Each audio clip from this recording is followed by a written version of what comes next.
तर बजेटमधून लाडक्या बहिणींसाठी 2100 रुपयांची घोषणा करण्यात आली नाहीच। बजेटमध्ये लाडकी बहीण योजनेसाठी 36,000 कोटींची तरतूद करण्यात आली।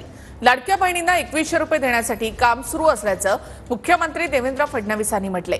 तर मी शब्दाचा पक्का आहे, बहिणींना नाराज करणार नाही अशी ग्वाही सुद्धा फडणवीसांनी दिली। सरकारची लाडका कॉन्ट्रॅक्टर योजना सुरू आहे अशी टीका यावर उद्धव ठाकरे यांनी केली आहे। असं आहे की त्या संदर्भात निश्चितपणे आमचं काम चाललेलं आहे।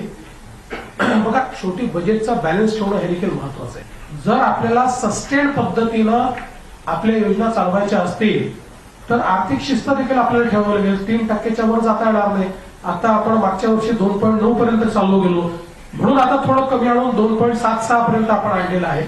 त्यामुळे याचा नीट बॅलन्स तयार करून आणि आता काही संसाधनं देखील आपण वाढवण्याचा प्रयत्न केला, ते करून आपण आम्ही बजेटमध्ये दिलेली आश्वासनं आम्ही नक्की पूर्ण करू। एप्रिल महिन्यापासून 2100 मिळणार नाही असं म्हणता येईल का सेफ साहेब? हो, 2100 मिळणार। याचा अर्थ तोच आहे की एप्रिल महिन्यात नाही मिळणार, एप्रिल महिन्यात 1500च मिळतील।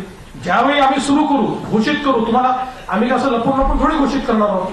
आम्ही घोषित करू की पुढच्या महिन्यापासून 2100, त्या महिन्यापासून देऊ। आजच्या अर्थसंकल्पात आहे तरी काय, तर सर्वसामान्य जनतेसाठी तसं काही नाहीये, पण कॉन्ट्रॅक्टरसाठी भरपूर काही आहे।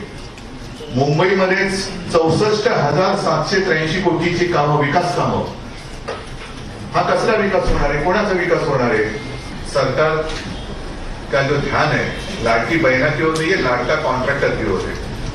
त्यांचे लाडके कॉन्ट्रॅक्टर ही योजना आहे, तिने हा सगळा अर्थसंकल्प घेतलेला आहे। लाडक्या बहिणींच्यासाठी मुख्यमंत्री माझी लाडकी बहीण या योजनेसाठी जवळपास 36,000 कोटींची तरतूद ही त्यांनी यंदाच्या वर्षासाठी केलेली आहे। ही योजना कुठेही बंद होणार नाही। 2100च्या बाबतीतली जी भूमिका आहे ती राज्याचे मुख्यमंत्री देवेंद्र फडणवीस साहेबांनी, अजितदादांनी, शिंदे साहेबांनी सुद्धा वेळोवेळी मांडलेली आहे। एखादी महत्त्वाकांक्षी योजना ज्या वेळेला आपण आणत असतो त्यावेळेला त्याचा योग्य तो निर्णय राज्याचे मुख्यमंत्री आणि महायुतीचं सरकार ज्या वेळेला घेईल त्यावेळेला विभागाच्या वतीने आम्ही ते निश्चितपणाने या ठिकाणी घोषित करू।